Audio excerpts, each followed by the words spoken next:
dancing in their line, past that we could never run. Oh, they were dancing way up high.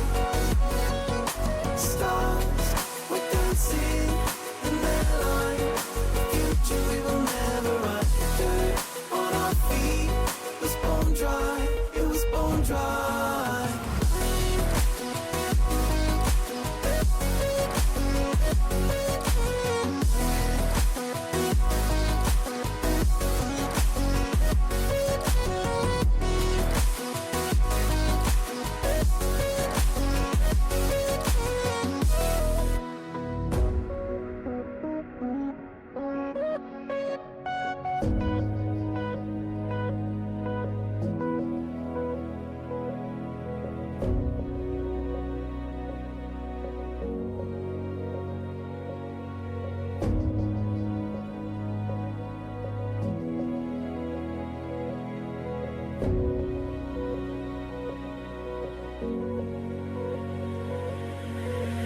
Thought another goal is all we needed, taking second chances till we bleed. And when all the love had been depleted, we had but no choice to concede. As the stars were dancing in their line, past that we could never run. Oh, they were dancing way up high. Stars were dancing in their line, the future we will never run. Dirt on our feet was bone dry, it was bone dry.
What's going on, FDL? It is Friday. It is the 8 o'clock hour, the first streamed match of the weekend. But before we get into that, I want to get into who my co-caster is. What is going on, Big Dog Conway? Not too much, Galloway. Happy to be here. Gonna enjoy this Star League match between the Griffins and the Penguins. Should be a excellent matchup here. It should. The Penguins currently sitting at 4-2, while the Griffins are 3-3. And another interesting fact for you. This is the A team from the Penguins, which is undefeated so far with 2 uses, versus a C team from the Griffins, which is undefeated but only 1 use. So right now, one of these 2 rosters, which are both undefeated, will have a defeat to their name. But as interesting as that is, Conway, without further ado, I think we should get these players in here. I'm ready to see who wins. Yeah, let's do this. I'm getting them in here right now. Heck yeah, brother. We have Burning Jimmy. Energy and So Washed from the Griffins, Bazinks versus Bowser from the Penguins. We have. Oh, there we go. We have Washed versus Bazinks on the kickoff, and it is underway. Penguins will get the first shot on target, and it goes in. Then the first 5 seconds, crossbar down, Conway. That's a very good start to the Penguins team. Yeah, sure. Penguins is exactly what you want to do. Get off to that hot start, like you were talking about. I don't know if you can necessarily call a team undefeated if they've only played one. Like the enthusiasm. I'm glad somebody liked it. I was really trying to hype it up. And I think it's going to be a hype match. Burden with a good save. Bazinks with a good follow-up, but Wash there to clear it away. Gets to clear out to the corner. Goes for a 50 with his teammate, or a pinch, I should say. And gets 50 by the Penguins, rather. Bowsy able to get to the ball, though, clear it out to the Bazinks, who hits it towards the backboard. He's going to run out of boost with a follow-up. And the Griffins clear it out to the corner. But Bowser just already on it. Trying to get that demo as well, but couldn't quite get it. And the Penguins are really trying to just be unrelenting right now. This is going to be interesting. The Zinks goes for off the backboard with 0 boost. Vernon decides to go for the boost and uses that boost with good efficiency to get control of that ball, put it on top of Bowser, who's in an awkward position. Just a great job of the ball, just lobbing up over and forcing the own goal. Yeah, flicked it right on top of Bowsy too. Just an excellent play there. You got Bowsy and Burning Energy on the kickoff. This one's gonna float down towards the Griffins, and we have a post by Bazinks, and Bowsy puts that one in off the redirect there. Just a real quick play, poor Bazinks, but Bowsy's gonna put him up by a goal there with 4:02 left. Indeed, a quick retaliation by the Penguins. They really do not want to give this Griffins team much at all, especially now with Zinks trying to get it from the midfield. Puts that just wide, but cleared out by So Watch, who's now going to take a pass from Burden. Could not get it on target though, at least not in, but gets it where it's an awkward save. Burden with no boost, gets a awkward touch for it. Still are hanging around the goal. This Penguins team doing a good job on defense. Burden trying to put it behind Bowser. Could not do so. Now Bowser gets around and Wash, puts it midfield to his teammate Bazinks, but it hits the ceiling a little bit early kind of way. And if it hadn't hit the ceiling, I think Bowser would have gotten a great hit off of that towards the net. But Griffin's a little bit bailed out. I would say I think so too. Penguins are definitely fighting off the pressure and playing well. The Griffins are getting a lot of pressure on them, but it seems like the Penguins overextend at certain times. This one's going to bounce up and over. Bowsy's going to push that one out to Bazinks, and that one's going to put the Penguins up by 2 goals. And just as I say, I feel like they're getting overextended, they prove me wrong. In the excellent positioning there. I was about to say, they hurt you and took that personally. They said they want to make you eat your words quickly. And good job by this Penguins offense, just really keeping the pressure up and just constantly around the goal whenever they get possession of it. That said, Brennan's going to try to clear it out so he can get control, but Bowser's going to beat him to it. Gets 50 by Wash, who wins the 50 and gets it off that sidewall, but Low Boost has to back off. Brennan with a good dunk and just about able to sink it, but twice hits it right off the side there. And unfortunate for how good of a challenge it was. No, he definitely had a good position off of that. Just incredibly unfortunate he couldn't sink it. And now, trying to get the demo, this ball goes towards the net. And just the Griffins are now really starting to turn up the pressure, it feels like. And especially with Burning going for another bump off of Bowser, barely missing him. Oh, what's good for the Goose is good for the Gander, says the Penguins. That's right, and they are definitely turning up the pressure. I mean, you have to. 2 minutes left. You're down 2. Penguins have been really quick to score and been punishing anything that the Griffins try to do. So they're going to have to make something happen and get this ball downfield. But Bowsy doing an excellent job there, keeping that one in off the wall. Once again, challenging. Can't quite get the flip reset back around. But that was looking like that was going to be a dangerous chance. There's Sowash going to carry that one. Not able to make a touch to put it towards the net. Burning is going to challenge, looks like Bazinks there.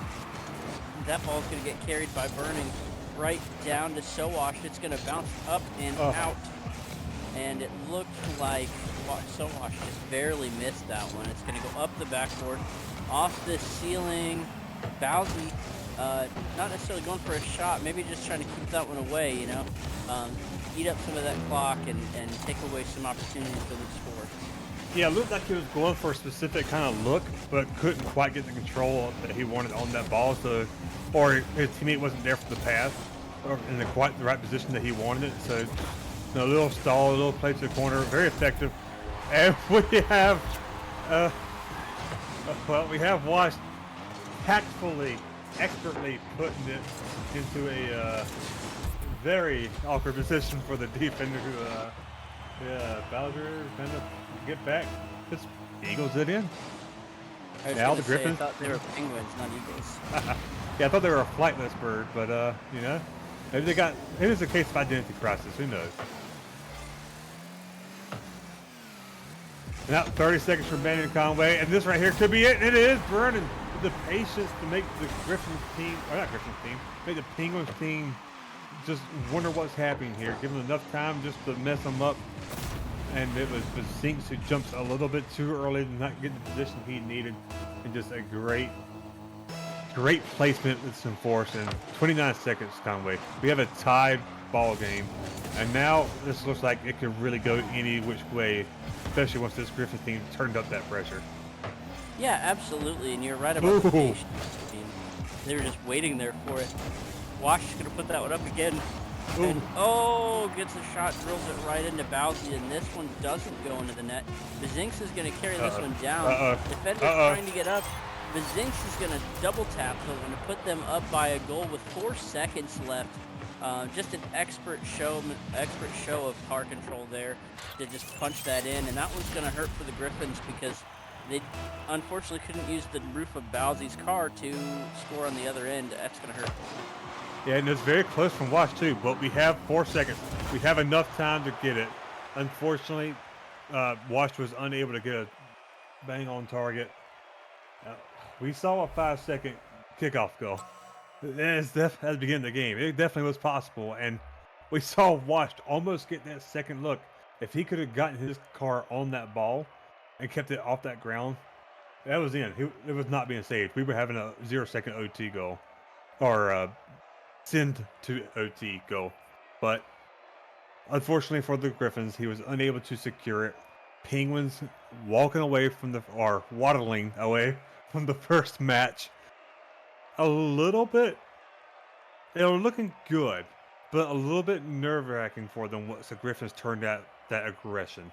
I felt like they handled it well once they got adjusted, but the Griffins handled it pretty daggone well to make them, or almost take it to an OT like that while being down. Well, honestly, I mean, the Griffins had the chance to score before that. It just didn't go in. The defender was able to be there and They Yeah. didn't get the lucky bounce that they got earlier. Anyone's game in that game 1, and Penguins end up taking it, but we'll have to see what game 2 brings us here as everyone getting in. There's everyone. There's all the people. It looks like we've got Bazinks up front for the Griffins, or Bazinks up front for the Penguins. Sorry, burning energy for the Griffins, and that one is going to go towards the Penguins' end. Gets touched by 2 players and stays right in the middle. Bazinks going to bring that one down the sideline. So Washed is there for the touch. So Washed with the flick.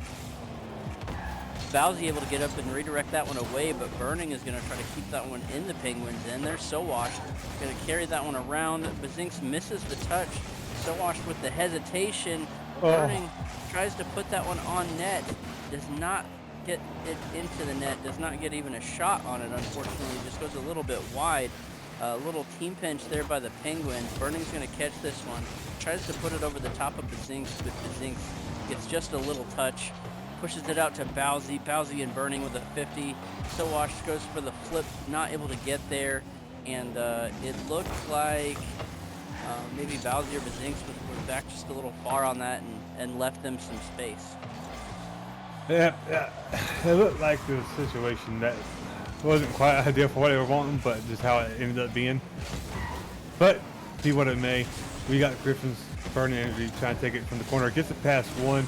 Now going up against Bazinks, who just got a boost. Burning, passing it to the first car he hears. Unfortunately, was not his teammate. And now Bowser goes up, no boost to go to collect it, but gets that corner. Wash going to clear it off to the sidewall. Use every bit he has to make Bazinks play patiently, but does not matter because Bazinks gets a good clear. Bowser with a beautiful shot, and Conway. How neither one of these teams has scored yet with what they've been doing is kind of a little bit surprising, but I think we're about to see it right here. If he can get that demo, it doesn't even have to get the demo, just taking advantage. And this was what I was going to say before Burning so eloquently went for the aggression. But I was about to say it's going to take the first 2v1 or first demo for a team to score. Like a full-on 2v1 with the one retreating. And before I can say it, man, just Griffins making me a profit. Yeah, and they opened it up pretty quick there. Well, not pretty quick. I mean, it took 2 minutes, but pretty evenly matched like we discussed before. Penguins are going to carry that one down. Burning was able to get back, but unfortunately did not deflect it far enough. And the Penguins, Bouncy's going to put that one in. Yeah, Bazinks takes the shot. Burning gets a touch, but not enough. And Bowsy just puts it into the open net. That one is painful. The Penguins have been able to just kind of score at will almost, it feels like. And the Griffins are just doing anything they can to hang on. They had a couple of quick goals last game to bring it together, and you know, they were maybe right at the goal line stand from getting the lead. As Sowash is going to push this one down and in. The ball floating around. Burning is gonna post that one, but it bounces in, and we have another answer right away from the Griffins. Indeed, and I like the vision of what Bowser was trying to do there. It got bumped, but somehow still able to touch the ball and decided, you know what, try to flip into it down on top of my teammate to try and get that pinch, but did not work out.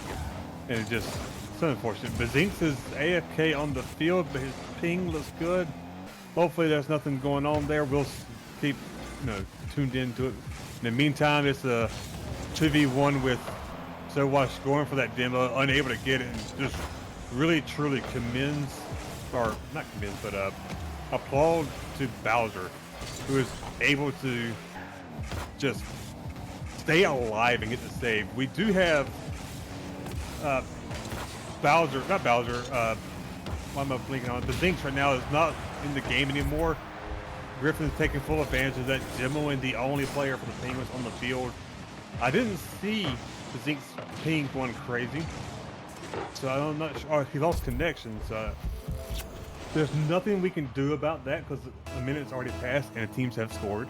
But Bazinks is back out on the field now, and the Penguins only suffered one goal for it. So maybe they can bring it back. We'll see. Hopefully, whatever happened good for Bazinks here. If that makes any sense. I was gonna say thank you for reminding everyone. Yeah, unfortunately, if there's a disco in the middle of the match, past the first minute, and if anybody has scored, not able to do anything about it. But game rolls on here. Griffins up by 2. Bowsy's getting really aggressive, trying to bring that one in. But Zinks is going to try to cut across, and Bowsy just kind of pinches that with Burning, and unfortunately for the Griffins, not able to do anything with that. It seemed like the Penguin rare misstep there to do that, and that ball's going to get flicked down towards the Griffins net. Little bump there by Burning. The Zinks is going to carry that one across the goal line, not able to get anything to happen. But Zinks here, moving this one across again. Bowsy makes the catch, flicks it over so washed. Bowsy still has it, tries to put it up. Looks like maybe a little miscommunication there by Bazinks. Bazinks was on the opposite side of the field. Indeed, it was a low boost as well, so he was unable to get there. It was a good pass over. It was a lot of force that the defense was not ready for. It's just very unfortunate. Now the Penguins, who got really shoved in such an unfortunate position, are just trying to really retaliate, but just unable to really get it rolling. I think the Griffins are probably going to hold out for this game too, unless Penguins score right here, which is not going to be likely with that fly up. With the lack of bump there, time's going to run out for the Penguins, which is incredibly well. I say time has run out. Conway, there's technically a chance. Yeah, always a chance with a second left. I mean, they get a good kickoff bounce. It could go, it could float, they could do anything here. The Griffins are just going to try to probably push this one down. Griffins are going to catch that ball. Oh, it's going to stay up. Bazinks has it off the corner. Burning's going to send it down the other way, and that could be it. And it is. The Griffins take game 2, and once again, 1-goal game, even though the second goal for the Penguins came right at the end, but still, anybody's game. If you take away that goal that happened when Bazinks disconnected, this game ends up probably 2-2 towards the end there. I mean, so still no clear-cut favorite. They're going back and forth and playing very well, and this has just been a very, very good match so far. Indeed, I mean, to make it go, or to hold the Griffins down to only 0 goals after Bazinks gets back and then able to score, was good for the Penguins. If that weird, bizarre disconnect did not happen, you have to really wonder if the Penguins would have gotten this W, because it looked like they were the team that was going to win this game until that happened. And then at that point, it's just a 2v1 with one Griffin's almost always going for a demo, which, good job on the Penguins, like I said, to not let, for Bowser not let that happen as badly. It could have gone a lot worse. But we'll see, man. It's a match. Did the Penguins win the first game? I already forgot. Penguins won the first game. I want to Griffins say took they the did, yeah. second game. I want to say they did, yeah. So it's not match point. The Penguins have plenty of time to recover. It'd be very interesting to see how this game 3 goes. I wouldn't be shocked if one of these games goes to OT, and I really wouldn't be shocked if this goes all the way to game 5. I mean, like I said, everybody's playing really well. Bazinks is going to bring this one off the roof, try to get the touch on it, not able to get the redirect. So Wash picks it up to the corner. Bowsy with a little bump there. Burning's going to try to get back. I think Burning missed the boost there. Bazinks is up with it.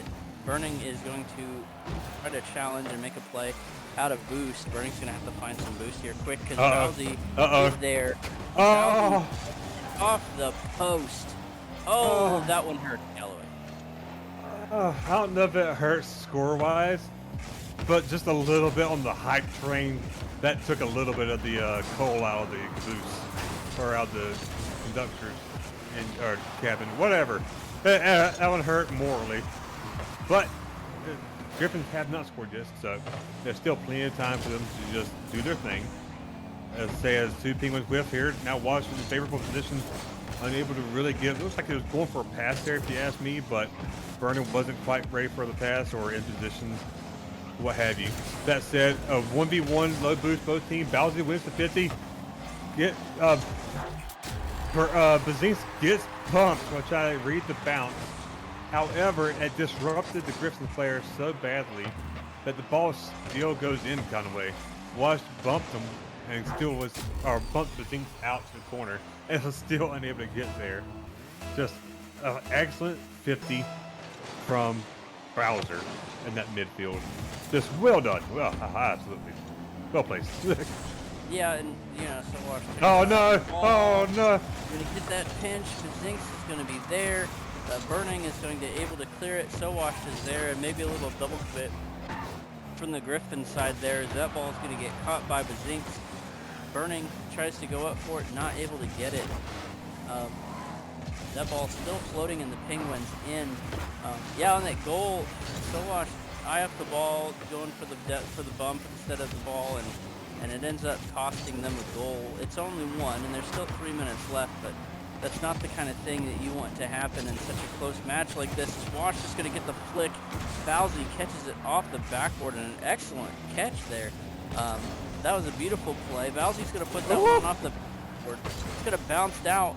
So Wash is there all by themselves, and So Wash is going to walk that one down and score, and that is what I was talking about in game one when I said the Penguins getting a little overextended, and that's what happens. You get caught behind the defense, and they're going to carry it down the other way. Yeah, I'm not sure why the Zinks was going for the corner boost. I assume he was expecting a goal or at least some other kind of 50 off the wall than that, but if he just stayed there in the midfield, man, that was a goal for the Penguins instead. It just allowed the Griffins to get a counterattack, now just kind of regaining some momentum. That said, Wash beats Bowsy to the ball, so Bowsy kicks it to the corner, Burning, spinning it high over it to the other corner. The Zinks will maintain or get control, but this low boost has me a favorable bounce down. Zinks gets there before Burning is able to read how that bounces off, and I was afraid. I was afraid of a downward bounce like that for the Griffins because I knew that the Penguins would punish that, and sure enough, the Zinks getting a good shot on it, able to keep it out of Burden's hands, and like that, man, the Penguins are back on top 2-1. Yeah, So Wash had a good challenge. It just may or may not have aided that there. And, and then Burden Bowsy posts that one. He pulled a Galloway. Penguins had a good chance for a counterattack there. Once again, as the Griffins are trying to carry this ball out, the Penguins are just kind of throwing their body at everything. Burning is going to flick that one on net. Bowsy makes the play, makes the stop. Burning is rotating back, going to race Bazinks. Bazinks pushes it around. So Washed is there. Burning gets demoed by Bazinks. So Wash is going to have to get back. And they do. Net ball bounces on the corner. Bowsy's got a chance. Ooh, these Griffins are going to have to tighten up this defense because the Penguins are definitely keeping the pressure on. Indeed, the Penguins are really keeping it there. That demo might really be the breath of fresh air that the double demo is really going to be the breath of fresh air that the Griffins needed, so desperately needed. But that said, they're still not in the best scoring position after that. All the double demos really did was gave them a chance to breathe and push it to the other side of the field.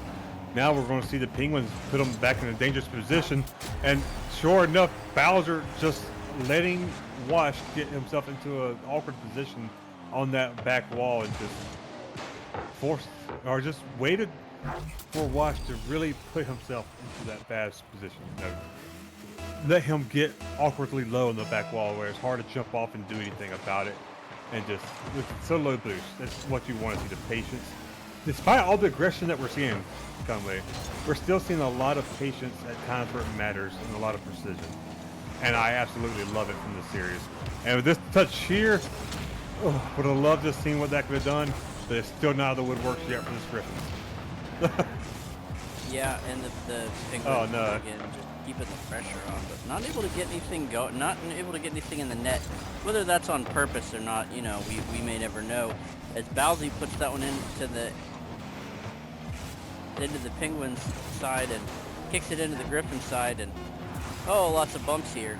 Lots of folks, lots of pressure going on, and that one gonna float up the wall as time expires, and looks like Penguins are going to take game 3. But once again, aside from that one mistake on the wall, there's really nothing that's put either team out in front, I'd say. Still very, very close, but man, it's weird to see the Griffins only get 1 goal because they have been scoring more than 1 in the last couple, and they've been really good. Indeed, and the battle of the aggression, the Penguins are winning because their pressure is keeping the Griffins on their back foot so much. Whenever the Griffins are able to get their demos or their aggression, it works for them. But they're unable to get enough of it because the Penguins are just sliding about on that slippery ice, making it so hard for the Griffins to try to do what worked for them in game 2. That said, Griffins are still not looking bad. It's match points for the Penguins. I mean, the shot difference really is not that different. The stats line is really not all that different. Griffin's definitely able to do it. I think it just comes to taking advantage of the mistakes that the Penguins make a little bit more. Because the Penguins are making some mistakes, but they're able to recover from it because the Griffins aren't punishing them quick enough. So if they can do that, the Penguins will really start kicking themselves because they are making mistakes. It's just the Griffins are being restricted on how to counter it or counterattack it. Yeah, and that's all you could hope for. Just good pressure, good keeping everything in, not allowing the counterattack, and scoring when you can. It doesn't have to be a high-scoring affair. A dub is a dub. You know what I mean? Yes, sir. No matter if it's a 1 goal difference or a 10 goal difference, a W on the stat sheet is still a W. That said, Penguins really trying to get another W for their record. A good pass and play from Bazinks to Bowser, and just beautiful top right power shot. Wash unable to get his car in position in time, and we have Penguins opening up early and opening up strong. And maybe with another one right here, Conaway. Bazinks unable to quite get a hold of it. Now this might be a Griffins counterattack. Yeah, that was just excellent positioning there. Bazinks not able to get the touch. It rolled backwards, which when you're the shooter, that's never what you want to see because it's almost guaranteed that the other team is waiting right under it.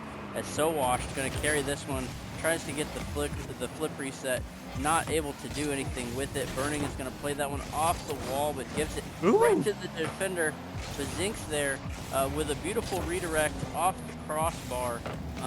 That one could have been a very, very good contender for goal of the week, as Burning is going to put that one down to So Washed, and they're going to tie this one up. And once again, just another beautiful redirect and beautiful teamwork and pass. Car control there from So Washed to rotate around and get the nose on that ball. That was a beauty. Honestly, dude, So Washed, best shooter. Wait, I don't know, I'm being dumb right here. That's a really good touch. I think it was in regardless, but I think he just secured and made sure it went in. Griffins now trying to go for a second one, and can't get it past Bazinks. So much gets bumped. And the Penguin team is just undaunted, still being aggressive, still going for the bang play off the backboard. And it's going to be a 50, because Bowser's going to win it. We'll put Vernon in a little bit of an awkward position. Bowser trying to pass it over to his teammate who went for the ball himself. A little bit of miscommunication, but able to get around him, get the demo. It's going to be a 2v1 very briefly. Bowser with a beautiful pass off the backboard, but a little bit more forceful than what Bazinks was ready for. And Griffins not out of the woodwork, not out of danger yet, but they either got to get the ball out, get a demo here, or the Penguins are just going to wear them down, man. Yeah, grinding your opponent down is a very good skill to have here, especially at this level of Rocket League. You want them to be frustrated, or tilted, as we may call it around here. Once you get them tilted, you get in their mental game, and Mm-hmm. It helps immensely as Sowash is gonna flick that one around to Zinks. Sowash is there, but so is Bowsy gonna send that one down the other way. Off the corner, off the wall, Ooh. and Bowsy. Do you consider that a double touch? Uh, I mean, I don't, but either way, it's a beautiful, powerful shot, and It's a I believe self that's pass. it was a self pass, but he banged it off the wall from. I would say it wasn't. Since he took flight at that point, it could have been a pass for to me who went for it. Either way, I think this Bowser put it in the same spot 2 goals in a row now. Just beautiful positioning. Burning, if he can get to it, can score that, but unable to do so as he was backwards, cleared out by Bazinks. And now a pass from Bowser to Bazinks to Bowsy, but Burning, being patient, waiting backwards for it, got the clear and the save. And now going to try to get another touch on it, unable to fling it towards the middle, and now it's going to need Wash to have to rethink his approach. However, he's doing a good job at being patient, doing a good job at not making as many unforced errors. Bazinks, I like what he's trying to do there. Bowser went up in the air thinking it was going to be a pass. The Penguins are making some miscommunications here. If the Griffins can take advantage of that, man, they've got ourselves Game 5 series for sure. Yeah, But right now, they're absolutely. getting away with it. Say something I noticed that you're talking about the patience, and the patience has been great, but I've also noticed maybe a little bit of hesitation on the other end as the Griffins. So watched is going to put that one in. I saw that one from the camera. Somebody was on the other end, and I want to say that was I was watching Bazinks' camera, and as he flew the other way, I watched that ball get knocked in. But goodness, I say there was a little bit of hesitation there, but every time I go to say something, it seems like the Uh-oh. Griffins kind of proved me wrong there, as both the Griffins are going to get to that. So Wash is going to turn on this one. But so is Bowsy going to send it over to the Zinks, who's going to catch it, bring it up off the wall, push it down. Maybe a little bit of a team catch and pass there, a little hold for the Uh-oh. teammate. And oof, that one not going to go their way. Able to save the beautiful, teamwork there, but that ball just gets away from Burning, and it looked like Sowash was pushing into the corner for some boost or something like that. And the Penguins are going to go up, but the Griffins are going to have to respond here. Indeed, and it's just the Penguins are doing a great job just being there, just getting in the grill of the Griffins for sure. It's just it's unfortunate backflip from Wash, but I don't know how much that would have mattered. I don't know if he was getting that ball or not. But this is like a three-way race for the boost there in the midfield. Wash is going to try to get it past Bowser, cannot do so. The Zinks passing it to Burning. This could be dangerous, but Zinks clears it out over Wash, unable to get the demo, but stays in the play, able to clear it out. If Wash ain't careful, this could end up in front of the net. Bowser unable to take it away. And right now, this is final countdown, final 10 seconds. Griffins got to get something going now. If they can get the long clear before the Penguin player can get back, but the Zinks able to get back, doesn't matter. He has no boost, and unless there's a miracle, yeah, it's going to be it for the Griffins as it is. We have the Penguins, who are your winner, and I want to see if we can't get these guys in for an interview. I want to talk to these guys.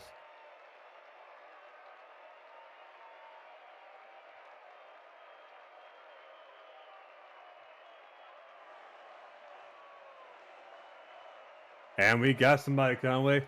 We got at least one of them, but before we're waiting for them, let's break down the stats. Uh, it was really a close series. It truly was a close series, man. I mean, neither one could really break free.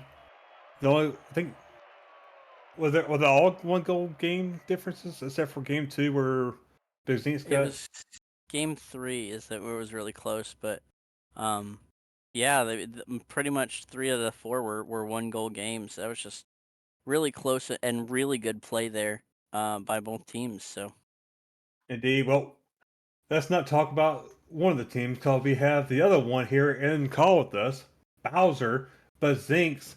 What's up, fellas? Yo, what up? Chilling. You know what? I bet you are chilling, you beautiful penguin guy. So, uh, break I'll get the big elephant out of the room, Bowser or Bazinks. That disconnect in game two. I feel like if that hadn't happened, because your teammate was doing a fantastic job only allowing one goal in with them just demo chasing. I feel like if that hadn't happened, it'd been a completely different game two and possibly a sweep. But what happened, man? Just your internet died, game crashed. What happened on us? Well, I'm playing.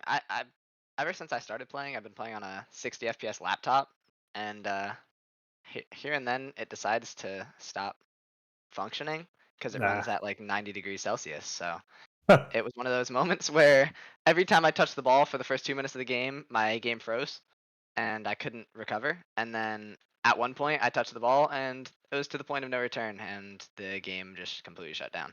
But I have full confidence that if my game doesn't crash there, we sweep. Well, so it sounds like to me that the top three hottest things in this universe is A, the sun, B, myself, and then C, or three, your laptop, it seems. 100%. Maybe not in that order, but close enough. Yeah. I do want to point out that is an A use or A roster from y'all that's undefeated so far. That's your third time you running together, and y'all have not lost yet. I don't know how the other two series went off the top of my head. I can't remember. I think one other time that y'all played it was another sweep, but like how much do y'all play together outside of FDL, or do y'all play together often? Just whenever it's game time, just show up, say, "Hey, Mazel Tov, time for a win." Like, what do y'all do? Did you want to take that one? Yeah, I mean, we play in another league together, but we don't play much outside of these two leagues together. We just kind of show up, play some games, and we've been pretty fortunate to be getting a lot of dubs lately in both this league and the other one. So feel pretty confident playing with Baz. Yeah, we met quite a bit ago, and when I was applying for my captain's position, Bowser reached out to me asking if we could play together. And I like playing with Bowser a lot, so much so that in our other league, I actually requested a trade for him, so he's on our team. And I don't think we've lost in that league since he's joined our team either, which is pretty funny. But I don't know. I think we have good chemistry, and I think our playstyles flow really really well together. So what you're telling me is one of the best bromances of FDL is happening right here. 100%, like easily. There's no one close to us in any league. I'll let that go for now. Seems pretty convincing. Conway, my man, I'll stop hogging all the fun. I'll let you get in there with a question or two. Hey, Penguins! Congratulations tonight. You guys played really, really well. Um, how did you feel in those games? We mentioned that everything seemed to go one goal either way for all of them. Was there ever any part of Game 4 where you thought they might come back and take it to a 5? Um, you see, it's one of those things that I feel like the way that we play and like the vibes that we have in comms and stuff, like we're obviously calming, we're like helping each other out in VC, but like we're never really like worried about the score. We're never worried about like if we're up or down, if we need a goal. We're kind of just like playing and having fun. Like I don't feel like we're often worried about losing or evening the score or getting a better lead. We're just kind of we have confidence that we can win every game, and we kind of just vibe with that confidence. I could tell because there were times where y'all had uh, double co- uh, double commits and like miscommunication at times, but it never really seemed to affect y'all because you were just instantly swinging back into rotation or swinging back to defense. Want to still be just annoying them, just underneath their wheels the entire time, just not giving them room. Yeah. And when the Griffins really upped their aggression, it felt like if y'all didn't adapt to that, could have been a problem. But I felt like y'all just said, "All right, you hit us, we'll hit harder," or well, I guess Penguins will slap harder, and it just worked out for y'all very well. I might add. Thank you. Hey, no, thank you for the great series. Uh, Conway, man, you got any more questions for him? I do not. Once again, Bazinx, Bowser, good job, congratulations, and way to stay undefeated. Thank you very much. Thanks for All right. streaming. Appreciate it, guys. Hey, it was our pleasure, and inside joke between you and me, Bowser. I'll let you get to the important business now. Yeah, sir. I got some business to take care of. So y'all Uh, have yourselves a good day. I'll be joining you there shortly, my friend. That being said, that is it for the 8 o'clock hour. We have your victors, the Penguins, Bowser, Bazinks, great team. Enough about them losers. So we got the 9 o'clock coming up in 30 minutes. We're going to Elite League, Gators versus Dragons. Conway will be returning. You don't want this guy, man. You do not want to miss this guy. I'm hoping I'm putting it the right way. I don't know, but you don't want to. That's this guy. That way, I'm putting it the right way. Come back in 12 minutes. We'll be here. Catch y'all then.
the night. The city lights are dancing, slowly falling apart.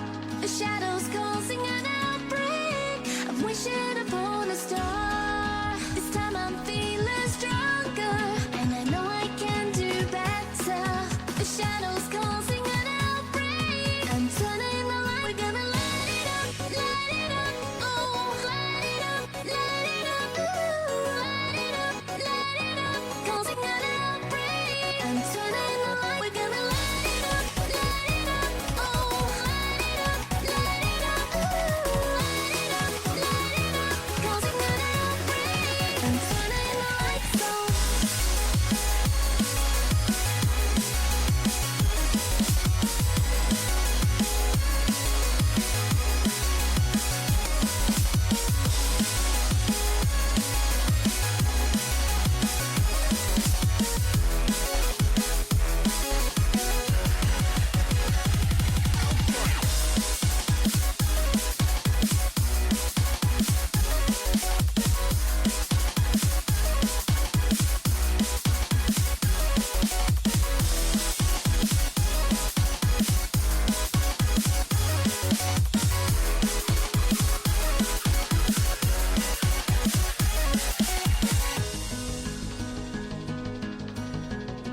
good evening, FDL fans, and welcome to hour 2 of this weekend's Friday night stream.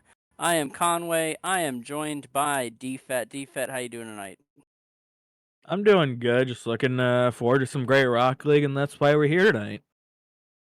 That is absolutely right. We are here with Expert Gators versus Dragons.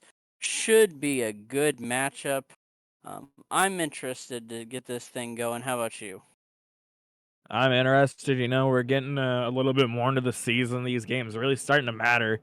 I mean, that's not to say, game one of the season doesn't matter, but especially when you're getting further along into a season, things can start to build up. Momentum can go here. They can go well. They can go wrong. So, it's really up to these teams to play well and get the job done. That's right. So let's get everybody joined in here. Everybody is in the lobby. We've got Tyler and Marked versus Moto and Prosperity 2K. Prosperity and Moto Dragons. Marked and Tyler and the Gators. And it looks like we have Tyler and Moto as the kickoff. Prosperity is going to get that one and take it down into the Gators' end. Ball floating, going mid. Moto goes back to try to catch it. Prosperity's going to turn on it and turn away. Mark is going to carry this one down the midfield. Prosperity with a challenge. That one's going to float up. Moto is there. That one could be on net. Looked like Tyler and Prosperity able to get into each other. That one is going to get sent right back down to the Dragons. And lots of pressure and lots of chances here early, DFAT. Yeah, and that's the name of the game, is who can make more pressure, who can get more chances to score. Because, believe it or not, with the Rocket League, the goal is to score more goals. As, Tyler gets a great flick on target, just a bit high. Mark not able to follow up with a good play shot, and it's saved away by Moto. And, covering these teams, the only player on the field that I've had the privilege of playing against, or even see playing, is Prosperity 2K. And I know that when he wants to, he can be such a threat on the field, both offensively and defensively. So I'm very excited to see what he can do here. Yeah, you're absolutely right on that front. Prosperity, a very well-rounded player for the Dragons, and we've seen them be successful in years past. Moto's going to send that one down on the Gators net. Tyler able to get back and make a save. Prosperity wasting no time getting back up there. March is there. Moto leaving some space. Moto with an excellent challenge, but Tyler is also there. Going to try to make some kind of move, gets it under Prosperity, and the Gators are going to open up scoring first with a beautiful move.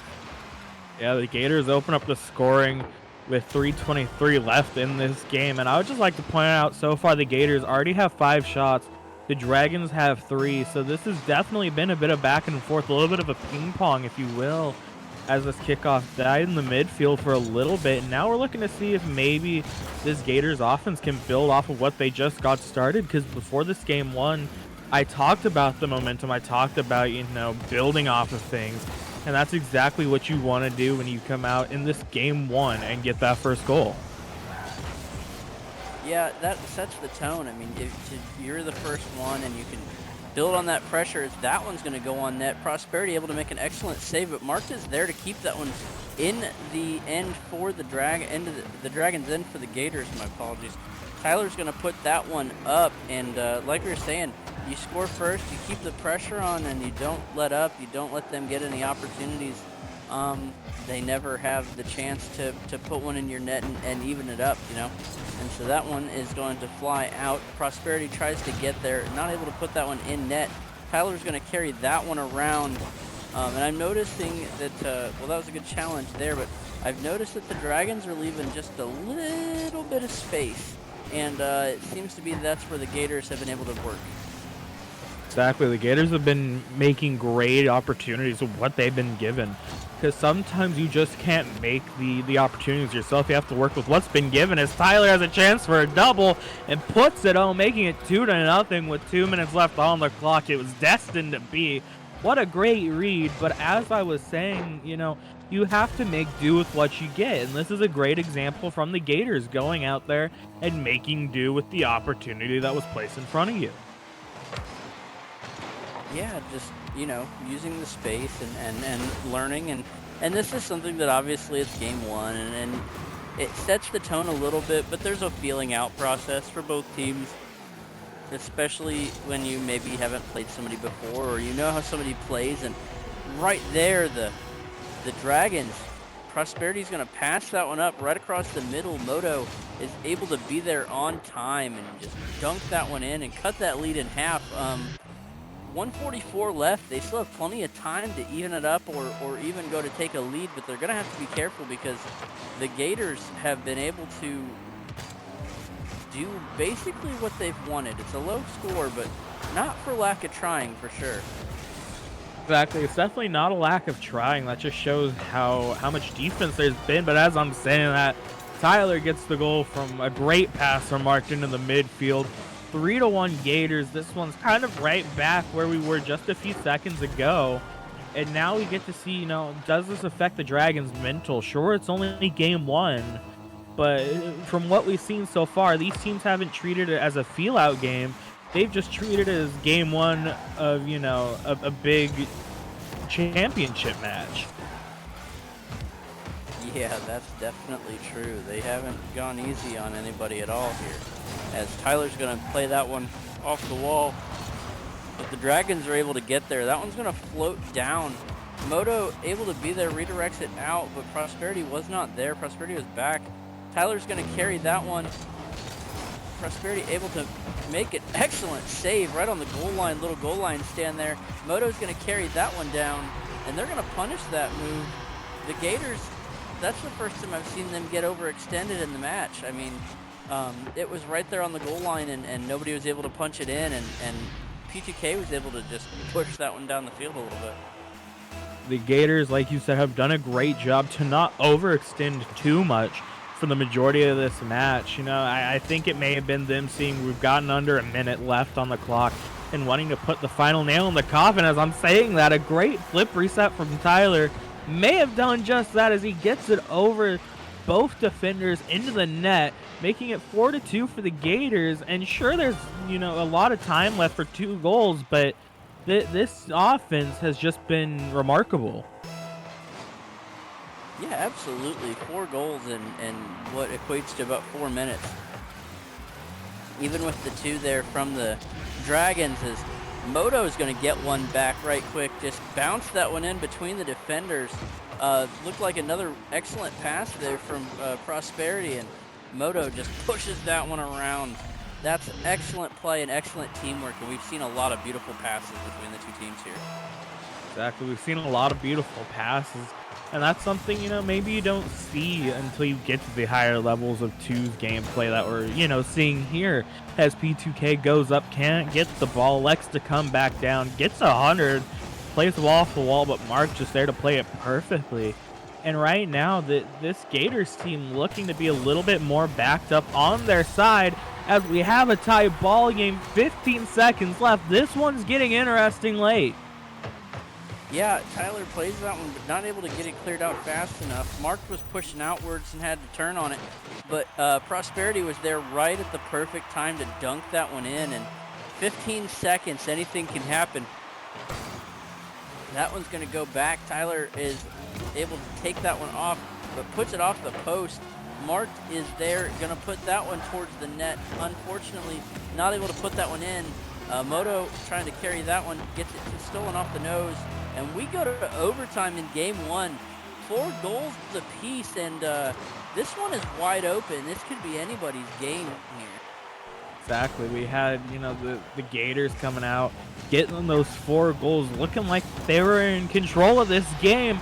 But Moto and P2K say no, they're not. They come out here, get a little bit of extra Rocket League to get the job done, but they do exactly that, taking this game 1 overtime 5-4. And with how this game started, I've got to say I'm a little bit surprised. I am also surprised that the Dragons started walking away with that one. 12 shots, all 4 goals for the Gators by Tyler. One of them assisted by Mark.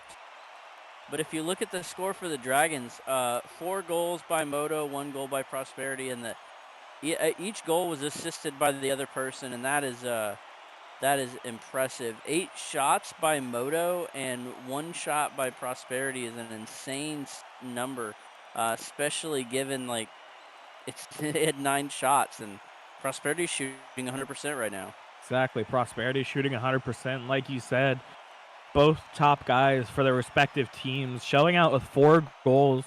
Only 1 shot really separated them to Moto putting up 1,000 score game. This had the makings to be a great game, and this has the recipe to just be a classic series between these two teams. I'm hoping we go all the way to 5 games after what we just saw from game 1, because seeing one team take 12 shots and another take 9 and it ending like that in overtime, I'm excited for the rest of this. Yeah, me too. As everybody gets jumped in, it looks like it's going to be Prosperity 2K and Marked on the kickoff here. They're going to push in from the corners. Prosperity with a little bit of break action there. Going to pass the ball over to Moto, who has an open net, had an open net. Tyler able to get back. A little hesitation on Moto's part there, and it kind of stopped them from getting that early goal as they're keeping the pressure on in the Gators' end. Prosperity's there, going to flip it out, but unfortunately, Moto just a little too low, got there maybe a little early. Marked is going to carry that one down. And Prosperity with the challenge from behind, an excellent defensive play there. That one's going to float. Tyler going to try to double tap it and not able to get it there, but Moto with the demo on Marked, and the Dragons are coming out firing here. Dragons are coming out firing, but from what we saw in game 1, I almost expect the Gators to figure out a way to get around that. Now, when it comes from going to game 1 to game 2, I have more of a question for you, Conway. When we saw Moto and we saw Tyler kind of go out there and be the heads of their team, it was more Prosperity and Mark being able to support their lead guy, their lead actor, if you will. Do you think either one of those two players steps up more here into that lead role, or do you think we kind of see what we saw from game 1? Well, there's usually a dynamic at play, and most of the time you're not going to want to mess with that. I mean, if you've practiced things and you've worked together, and I mean, that game went to overtime with each team scoring 4 goals, so I don't necessarily know if there's anything that I would say, oh, one person has to step up, but you might see a little bit more even split at some point, and that could definitely turn the tables as Moto's going to get the save there and push this one down, or try to. Tyler's going to try to play a little bit of spoiler there. That's going to bounce right out to Prosperity 2K, and that one's going to roll in. And Prosperity to open up the scoring here. Remember, they had 1 goal in the very first game, so already evening up their score there. But yeah, I would say I wouldn't necessarily say one person needs to step up, but if you keep feeding that person, that lead person, or whoever you deem to be the guy, like that can be the thing that happens, you know.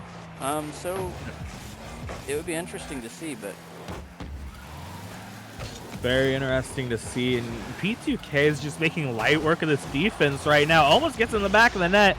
Moto there to finish the job with a nice little pass and bump coming out from Prosperity, making it almost a little too easy. You know, I know personally when I see an open net, I start to panic. I start to freak out.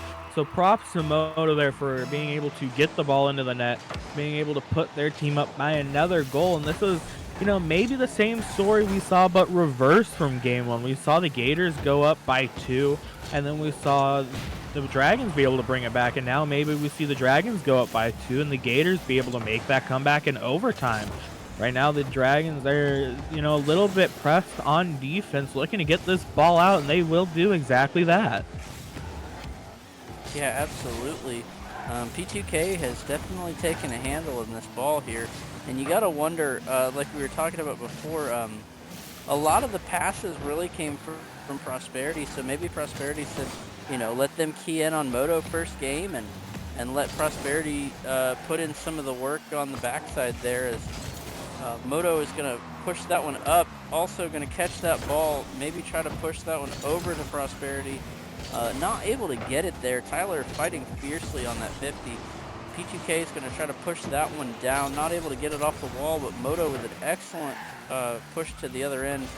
Marked is there. Marked with a flick Tyler is there, going to get it over P2K, and that one is going to go in for the Dragons, or no, sorry, for the Gators. And you may be right there on that call, DFAT, because that's exactly what we saw previously. You know, it's all what we saw previously, and now they're making their way back into this game. They cut it down from 2-goal lead to 1, and now the Gators, they just need to go and get one more. They need to tie this up. But that begs the question, after they tie it up, do they let the Dragons go and score another one and then take another lead?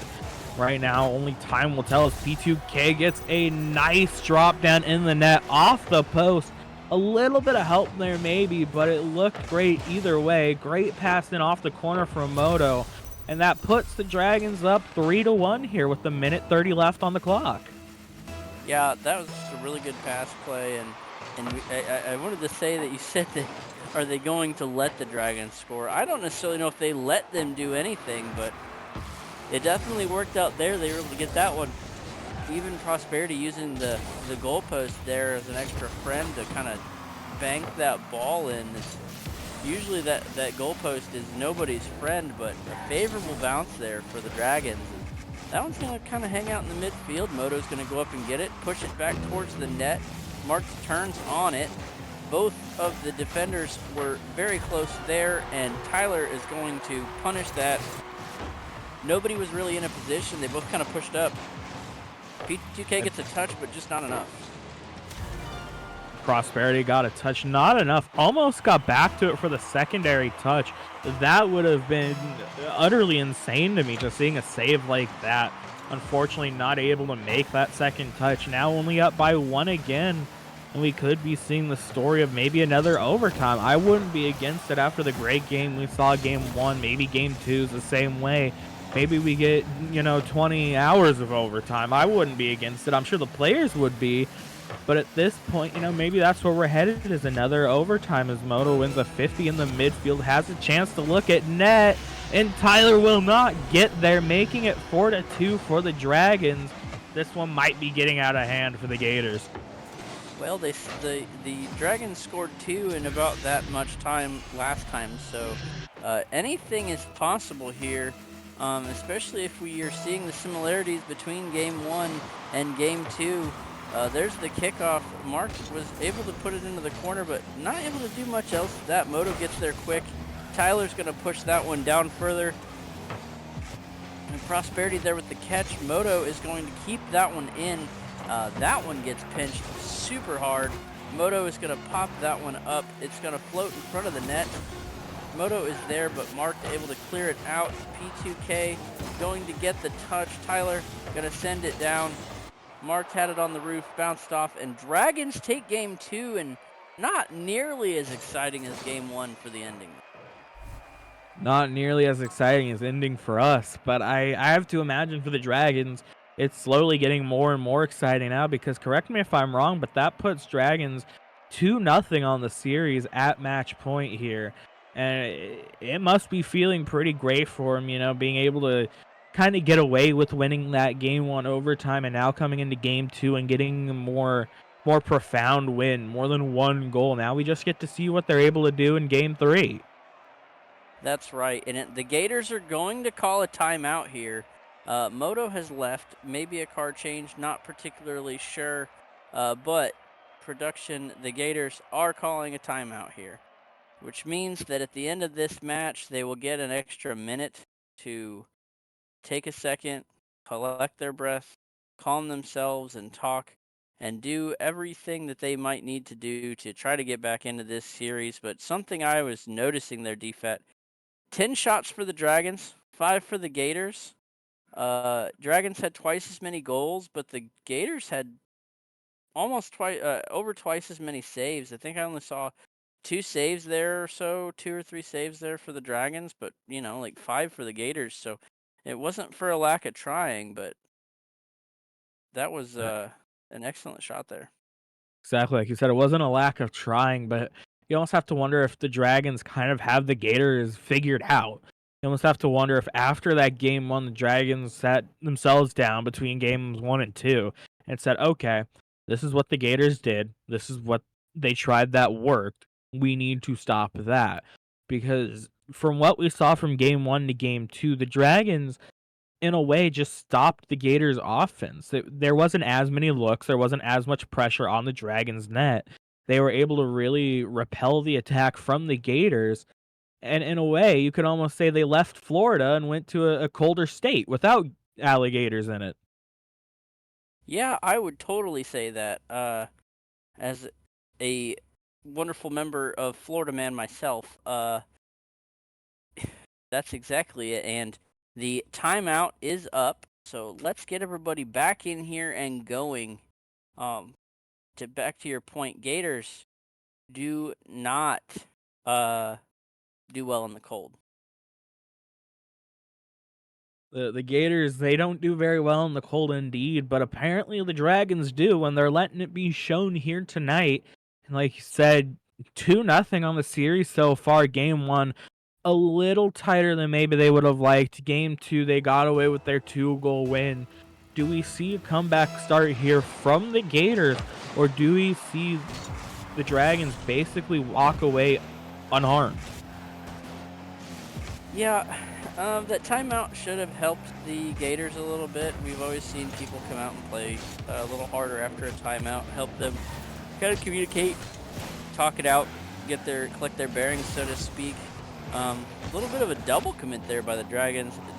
Weren't able to do anything. The Gators weren't able to do anything with it, unfortunately. But that ball is there. That ball is going to get pinched down. Prosperity gets the save, but Mark is going to pick that one up off the goal line and jam it in right in front of P2K, and the Gators are going to open up. And they hadn't opened up the scoring since game 1. I mean, that was really, really close to being a save for the Dragons, and unfortunately, Mark is able to get down there.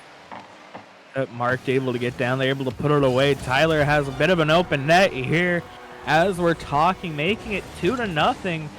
A little more than 30 seconds left came off the clock. But at this rate, the Gators, they could start walking away with this one, or maybe we see a repeat of game 1. Only time will tell, but at this rate, it's looking a lot better this game for the Gators than it did in the last one. Yeah, and I think that the Dragons are leaving just a little bit of space again, and the Gators are able to work with it. We hadn't seen that a whole lot, and there's Moto going to keep that one in the Gators' end. Tyler going to go to clear it out. Mark is going to have to get there and not quite able to get there fast enough. Prosperity is there, going to try to play that one off the wall. Unfortunately, just pinches a little far. Both of the Gators were there kind of together. Not necessarily the strategy that you want to see, not the one that tends to work. Mark is going to play that one off the wall from Tyler.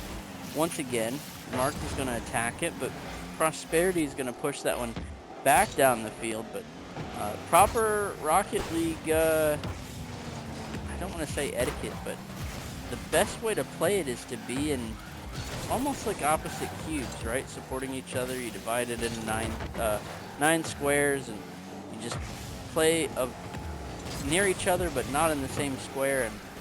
And thankfully for the Gators there, the Dragons weren't able to do anything, but there they do. Moto puts that one in from the sky, and just a really beautiful shot and beautiful pass by Prosperity. Just as we're talking about the Dragons not being able to do anything, I guess they just didn't want us to talk anymore. Maybe they're listening to the stream, maybe they're listening to us ramble on about this, and they're like, you know what, hold up. You saw what we did last game, we'll do it again, calm down. And that's exactly what we did. But to your point of maybe dividing, the field into 9 separate squares and playing off of each other, as Prosperity gets a look at a great shot and able to put it in the back of the net. 2-2. We're tied up. About 3 minutes left on the clock. There's still a lot of time left for things to happen. And man, am I excited for what these next 3 minutes could hold. Yeah, Tyler and Moto there on the kickoff. Mark is able to get there. Prosperity gets a nose on it, pushes it wide. Going to push it down around Tyler.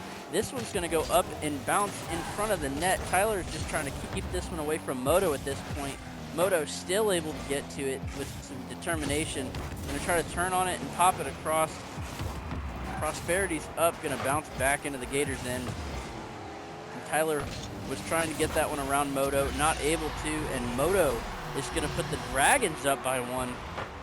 And the Dragons with 3 unanswered to storm right back to the lead right at halfway.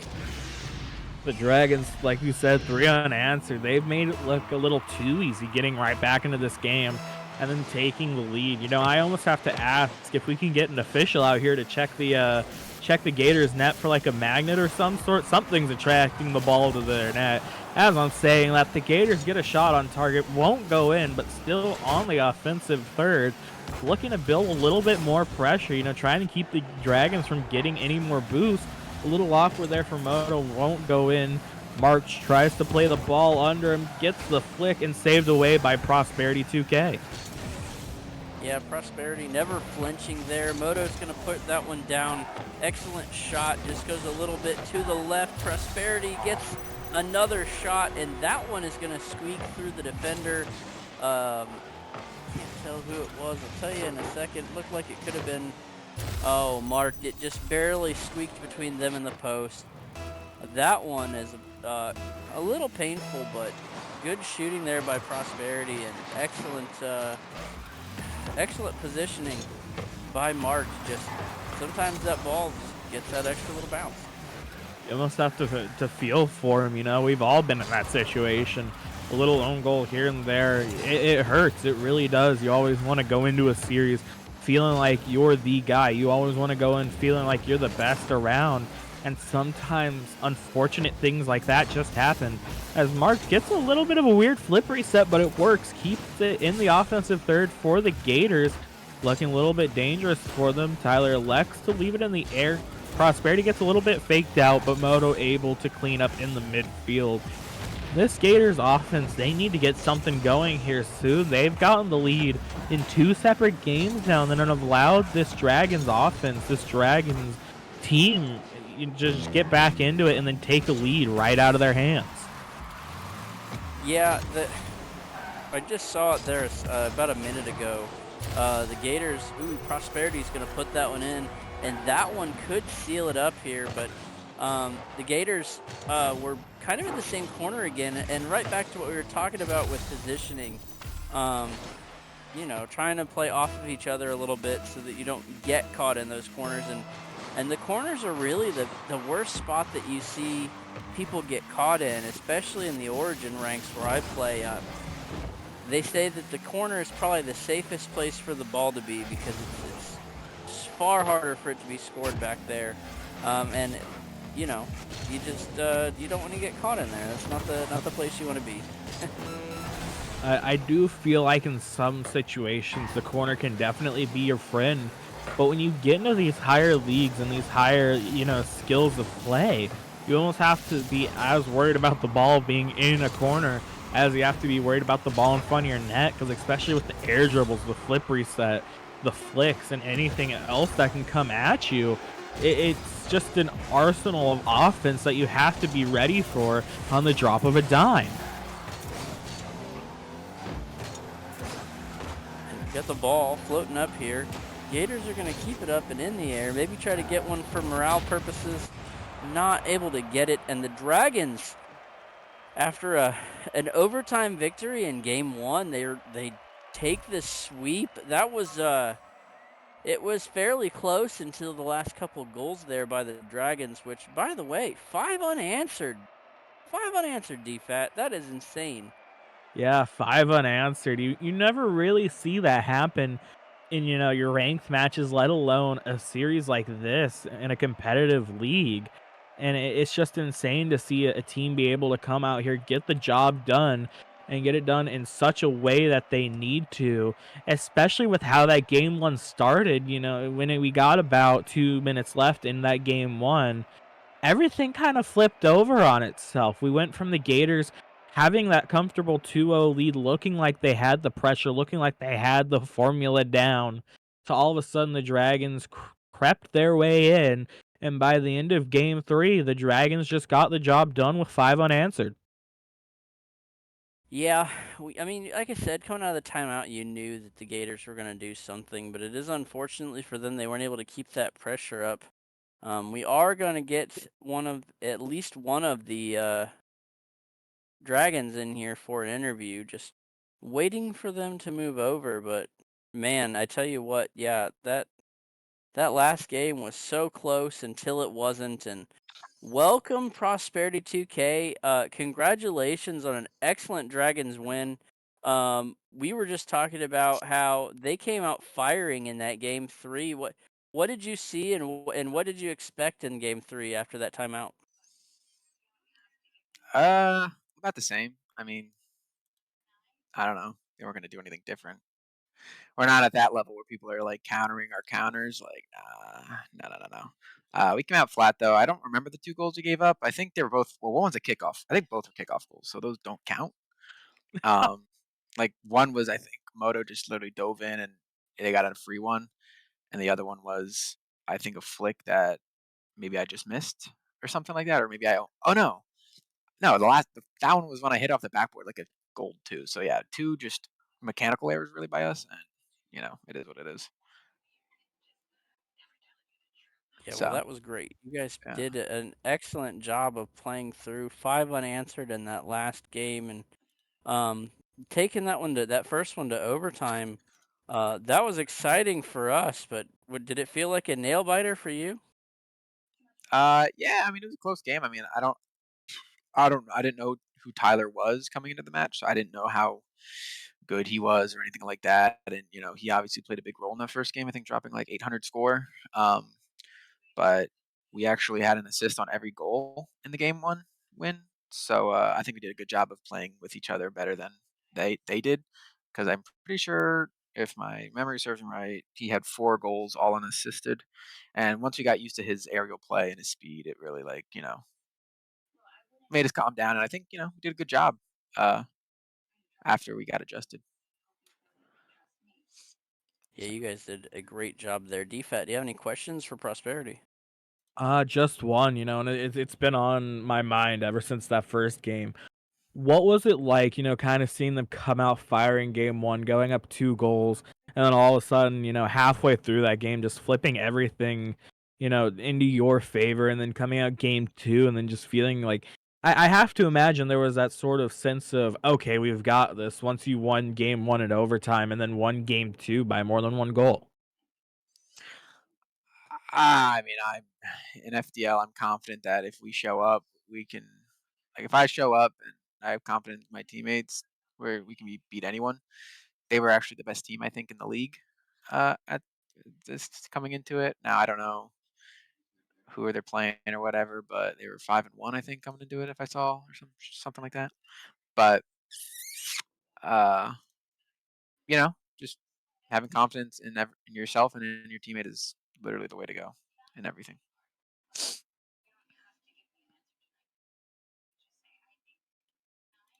Yeah, well, I certainly agree with that. Like you said, you guys just played well and confident, and you made all the moves. Um, DFAT, if you don't have any more questions, I'm going to turn it over to Prosperity for a shout out. No, I mean, congratulations on the win. Getting a sweep's never easy, but it's always exciting to see. Hmm. I agree. Never easy. Never easy. But so I can do a shout out. You're allowing me there, Conway. That's Oh, right. Go I ahead. appreciate it, man. Oh my gosh. I want to shout out to all the fans. Uh, I feel like we win every time we're on stream. We're a stream team. Uh, so maybe I'll have to get on it more. But no, just shout out to everyone in the call right now. Conway, appreciate you casting DFAT. Well, you're okay. Lasagna man, appreciate you hosting the stream. That means a lot to me, at least. And shout out to the Gators for playing well. And yeah, always fun. Been here. What season are we on, guys? 9, right? Someone confirm. That sounds about right. Yes. Damn. It's always fun. Appreciate the interviews. I think it gives a cool element to FDL. Been doing it for 9 years or 9 seasons, I should say. Shit. So yeah, shout out everyone. Well, we appreciate that. Thanks for coming in here and joining us. We will be back for the last match of the night here in about 23 minutes. Let me get my notes so I can tell you exactly what it is, because I know exactly what it is.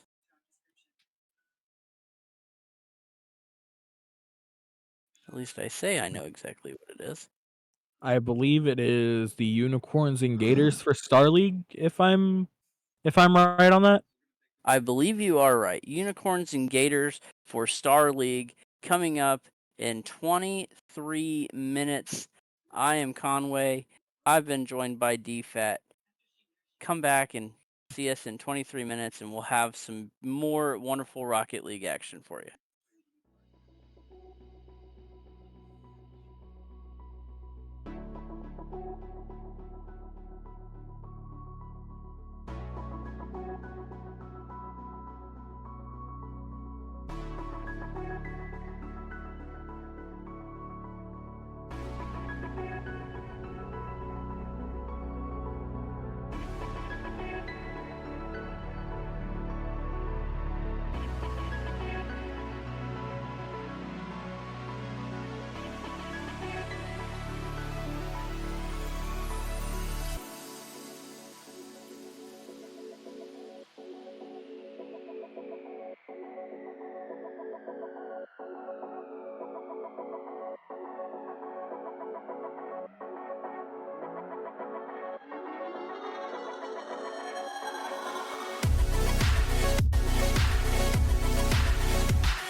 into the night. The city lights are dancing, slowly falling apart. The shadows causing an outbreak. I'm wishing upon a star. This time I'm feeling stronger, and I know I can do better. The shadows causing an outbreak. I'm turning the light. We're gonna light it up, oh, light it up, ooh, light it up, causing an outbreak.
taste so sweet even when they hurt. You wanna feel, wanna fall in love, wanna give it all up, but you don't want to lose your control. Are we playing this game? Oh, are we playing this game? Are you too afraid, or are you giving in? Let the games begin, 'cause I play to win. I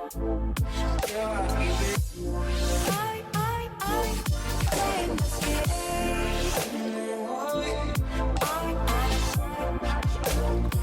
'Cause I play to win.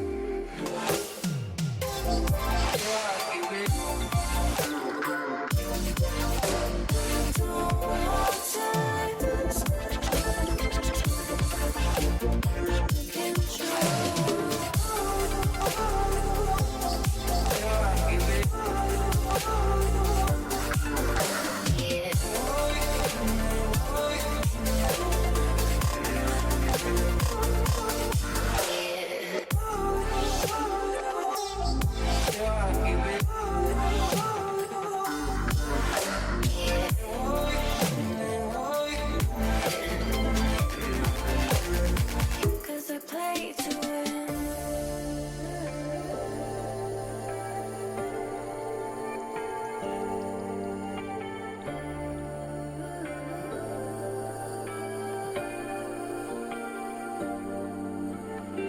You fear that love is hard to find. Not in your heart, but in your mind. Are we playing this game? Oh, are we playing this game?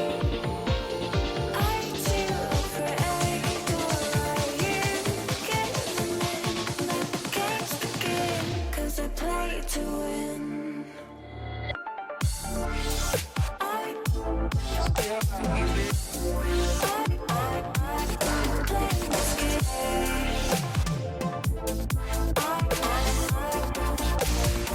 'Cause I play to win.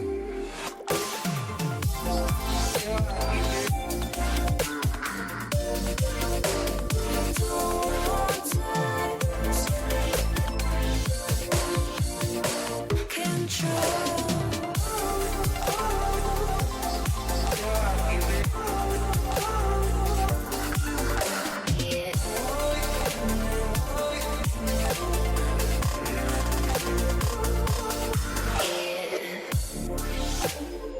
Cause I play to win.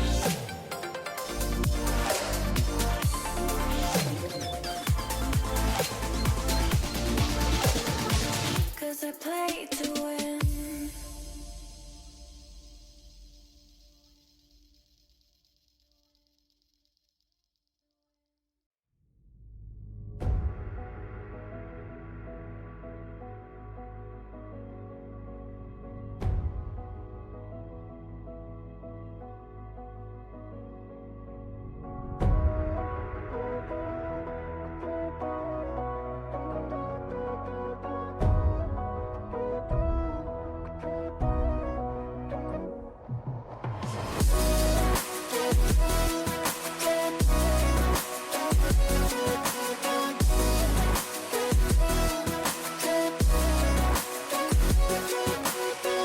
We used to think our words were gold, that our blinded hearts could withstand cold. We were catching diamonds in the rain, letting precious water through the drain.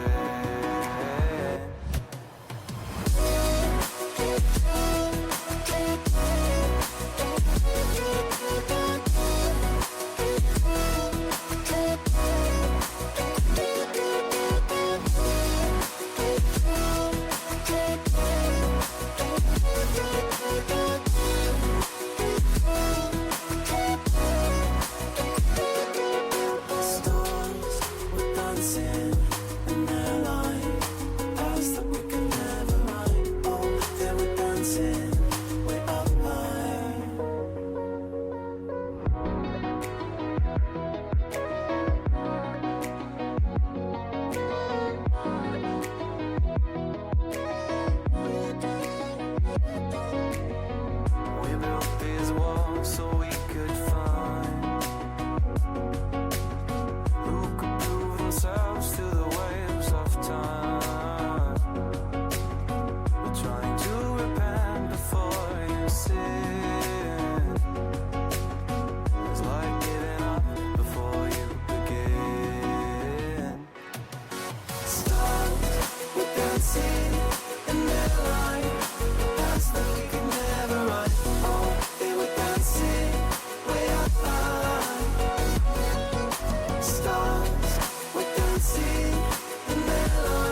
everyone. Welcome back. We have our final match of the night here. We got the Star Unicorns and Gators. I'm Kin, joined by DFAT. I personally am very excited for this match, but that's because I, being on the Gators, might have a vested interest in the outcome of this game. How you doing, man? I'm doing great. We're looking forward to some more Rocket League. I saw some great Rocket League in the last series before this one, and I'm hoping this one just at least, kind of touches close to what we saw in the last series. Yep, definitely. I think we have two B lineups for these two teams, Hayes and Tai for the Gators, along with Timmy B. Where's Jorts, the best name in the league in my opinion, and Ray for the Unicorns. So we'll see. And as we get them into the lobby, get started here. Predictions? I mean, I got to go with the Gators. That's just. I wonder why. I'd hope you go with the Gators. If you're going with the Unicorns, I'd have a bit of a question. Just looking at the lineups here, I'd almost have to be inclined to go with the Gators myself. The only person in this lobby, besides myself that I've played Rocket League with, as Timmy B. George gets a goal to open up the scoring. So I was saying the only person I really played Rocket League with in this lobby is Tai, and I mean, I know what he can do. I know what he's capable of, so I almost have to just, instinctually just root for the person that I've seen play before. Yep, that is fair. I have seen Tai go off as well. I've also seen Timmy B, hold his own pretty well in Star, but that's a great pass out to mid to Tai, and he will absolutely shove that into the net, equalize this game at 1-1. And you mentioned Tai, he's already showed up for you. Yep, he's already decided to show up and ball out. A great passing play to get this game right back at even. It's almost like the game hasn't even started yet. This could be, our first kickoff. As it goes on the way of the Gators side, Tai looks to clear it. And so far, it feels like it's just been kind of a who's really ready to make that step forward. Who's ready to make the leap into making the plays that are needed to beat the defense. So when we make these step up in skill and league play, you almost have to wonder what we're going to see. And so far, we've just seen some exciting back and forth Rocket League. Yeah, absolutely. That ball's just going to roll in. I don't think Hayes meant for that to go in, but he will not complain about getting a goal for that. He bounces it off the corner. Both Unicorns behind the ball in their own corner. Maybe a little defensive mishap there, and they get punished for it pretty immediately. And Hayes will absolutely take that. I haven't played with him as well. I know the mental sometimes for him is definitely something to watch, and that's a great way to start off the series for him. Exactly. If I'm in Hayes' situation after that one, I'm just like, all right, I'll take it, but let's go next. Sometimes you have to realize the way you score a goal, you may not get many of those, and especially a simple mistake like that coming out from the Unicorns, you're not going to see a whole lot of those as Tai elects to stay back. Maybe a smarter play, but goes for the challenge and gets beat anyways. But to just go back to that goal from Hayes, he kind of just got the ball on the offensive third, and I guess sometimes that's just what you need. It worked out well for him. It got him the goal, but now we're sitting here to tie him again. Yeah, I mean, and we saw in the last play, Tai just last man back, no boost, and Unicorns do a great job getting that ball past midfield over his head. Not much he can do there in that situation. He's really left out in no man's land. But I think Gators can regain here. Timmy B's going to get a good 50, and I think this midfield battle is where this game's going to really be decided. As we see another good shot there, but I think, again, the midfield and some of these mechanical plays out of the two top players in Ray and Tai are definitely the ones to watch. Exactly, and as we're talking about mechanical plays, Tai going for a flip reset there, trying to show off the mechanics any way he can. And the midfield battle, for any league, for any salary, can be huge. Because the moment you're able to make more pressure than your opponent, you start to wear them down and leave them without boost. As Hayes has to make a great save there, also avoiding the bump coming out. Now I have to see Tai if he can get a great clear. And this Gators team seem to be a lot more poised, a lot more controlled, but just making simple mistakes that keeps getting them beat deep. Well, I want to say by Hayes, that was a little spooky. Did not like that one at all, but I'm sure they'll say it was planned. As that ball, they really did get a clear here. They do, and I think one of the things we're seeing is some double commits on both sides. I think that's something that they can clear up and take advantage of. Ray's going to carry this downfield. Timmy B's going to shoot that high, and Hayes will collect this and try and get this downfield. Beats one, float in the mid. TyTy's there to shoot, but I think Timmy B has a good save there. Off the post. A little closer than he might have liked, but it works. A little closer than he might have liked, but that's kind of been the story of this game so far between the saves. And, you know, the almost accidental own goal coming out from the Gators that was saved away just by a hair. You know, maybe these teams decided they were going to play a prank on us casters by just keeping it close but not allowing it to go in. As another one kind of just floats across the front of the net, doesn't get there. Hayes with a great save, and so far we're sitting even here, 2-2, a minute 45 left. You know, and we're getting to the point where in a lot of these games, a late goal could definitely be the deciding goal for that game. Yeah, I think from both teams, it's Timmy B's actually going to get this ball up in the air. Hayes with another great save. He's been everywhere on defense so far. But I really feel like the patience on defense has been really good from both teams. Hayes going to get a touch here, but that patience on defense just buys so much time. TyTy sends that wide. It should slow down the play again for Ray to maybe get control. That's just open. Wait, where's TyTy in that play? You know, maybe the boost was a little too enticing there. Maybe he saw the shiny orb and said, "That's what I want." Maybe they can have a goal, but I want that boost, and the boost said, "I want you." And sometimes you need to fight the feeling of going for it there. TyTy just not able to do so, leaving a little bit of an open net there for the Unicorns. Going up by one, a minute left. Now we get to see if the Gators can do anything to come back into this game, maybe tie it up, send it to overtime, or maybe even win it in regulation. We saw a game 1 overtime last series between the Gators and Dragons, and maybe we get another game 1 overtime here. Yeah. Hopefully, if they do, it does better for the Gators than previous overtime did, but that's just personal hope.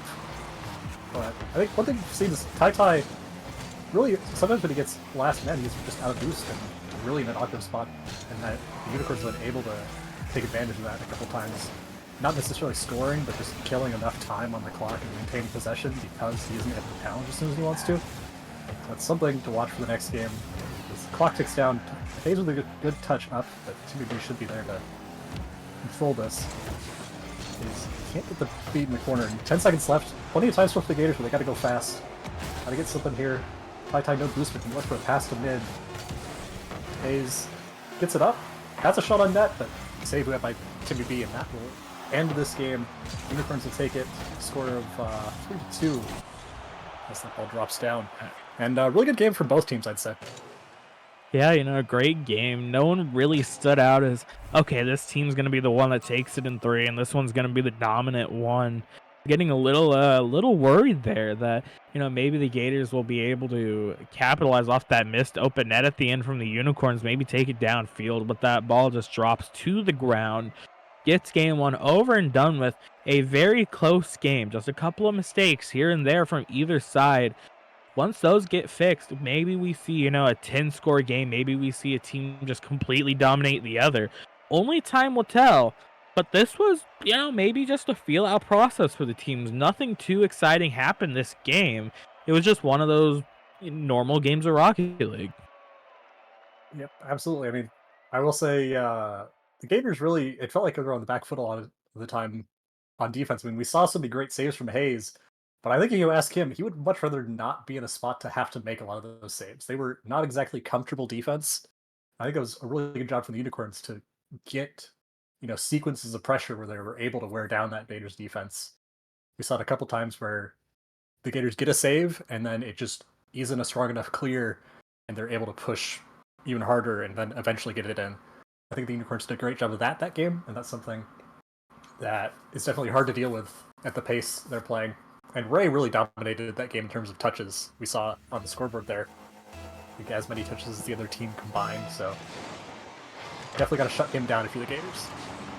Exactly. When you let someone take as many touches as Ray was allowed to do, it starts to create issues. It starts to create problems.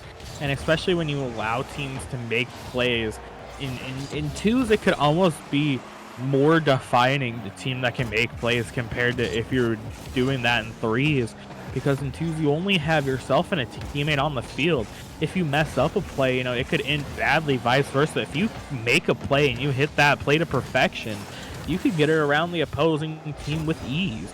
And as I'm saying that, Hayes, the name, let's get it on target and can't. Tai has a chance and it's wide. Maybe the Gators feeling a little bit of pressure here. Not too great of a first couple of shots. A lot of the game left to be played, but they really need to start honing in on that net. Yep, that's a lot of space to leave Ray. He's got a great opportunity. Gets the first touch, doesn't quite get the second where he wants it, but again, that's just a dangerous opportunity to leave. Oh, cheeky little bump there from Tai. Doesn't accomplish much, but the Unicorns come back on offense. It's good 50 by Hayes, and I think the Gators the space, but no, TBB gets a good touch, sends it to the corner, cleared out of way again. And, we haven't seen a ton of control out of the Gators so far in this game. We've seen a little bit more from the Unicorns, but that was a great bump attempt. Tai might have a shot, but chooses not to go for it. Probably smart. Would have been a really tough angle to hit. And Hayes is just gonna, keep this ball in the Unicorns' half, keep that pressure up, but the Unicorns aren't really breaking on defense. Their rotations have been solid. They aren't exactly breaking, like you said. This brick wall has been built solid, apparently. Maybe they hired someone like Bob the Builder to come out there and make a brick wall in front of their net, and it's been working great for the Unicorns so far. Now we see Hayes and Name making a little bit of a miscalculation on the play there. Elects to leave the play, goes for a mid boost, will get to the ball before it goes in. A little bit dangerous there. Now the Gators have to basically get this ball all the way down the field again. They look to have, a little bit of pressure building there. Then all of a sudden, Hayes just left the play, left the ball, and Tai just couldn't make anything of it. That is a great demo, though. That's going to open up the field. Tai hits a great shot on net and gives the Gators the lead. And we've seen a little bit of an inkling of this earlier in the game with some of these bump attempts. That time it finally connects, and I don't think the Unicorns are quite ready for that. Timmy B, turns towards the ball, expecting a touch and to be on offense, and he just shot right over his head. It shot right over his head. Tai got another goal. And it's looking a lot better this game for the Gators than it kind of did last game. Sure, it was only a 1-goal loss, but you almost have to be excited because now they've got a lead. Now they've got something to work with. And with the demo play starting to land, not only can it open up the net now and start allowing them to get more goals, but it could almost be a psychological play and a mental play as well. Because when you start getting more bumps and demos, it starts making the opponent think you're going for it. And then maybe it even starts making them get a little more upset, a little more just out of touch with the game, and maybe not want to play anymore. Absolutely. That's really something the Gators last season especially were known for, and I think Hayes has never wanted to shy away from that. It's a great attempt from Hayes. He can't quite put that in, though. And Tai with a whiff. Hayes has got to get back here. Unicorns put a shot on net. That's just going to go in. Yep, that's a great shot there from TBB. Ties up the game. Hayes was trying to get back, but he just couldn't. He needed that boost to be able to get up in time. But that meant he wasn't able to actually get up into the air to get the save. You almost have to feel for Hayes. We've all been in that situation before where you're at least hoping the ball hits the crossbar by some miracle. You just have enough boost to get up to it. Unfortunately, they just didn't. As that shot has a chance to go in, but goes just wide, and now Hayes has a chance to get it cleared and won't. And a bump comes in on Tai, and Ray is going to get another goal for this Unicorns offense. Bumps and demos have been the name of the game for both sides so far, and right now the Unicorns are just putting it more to perfection. Yep, that was a great play from Ray. Tai turns upfield thinking Hayes probably has a beat. I think it's a reasonable guess, but he gets punished for it when that doesn't come true. And just a really smart play from Ray to get that bump and make sure there's no defender there whatsoever. That ball's just going to pinch in, and Ray gets another goal. And really unlucky sequence of events for the Gators, but the Unicorns, 3 unanswered goals. And that's just all it takes sometimes is some unlucky fortunate or some unlucky events to happen, and once it does, it could snowball the mental, and it can just snowball the score to get out of hand as Timmy B has another chance at the net, making it 4-1 for the Unicorns. And just talking about that snowball effect, it just continues on here off the kickoff, and at this rate, you almost have to wonder if the Gators, maybe they try to stop the bleeding here between this next minute 20 seconds and then maybe call a timeout, try to stop this, just onslaught coming from the unicorns. But only time will tell what they can do, as that shot's on and just wide from the unicorns. FaZe gets a save there, but this feels much more similar to the first game, where it's just a lot of pressure and a lot of shots coming on net. And yeah, they get the saves, but it doesn't mean they get any offense going. And the Unicorns, Ray with another great challenge. Just misses the first touch, but Timmy V's gonna have an open net, saved away by Tai, coming over the back of him. And play's really sped up here in the last 30 seconds or so, but it's all Unicorns still.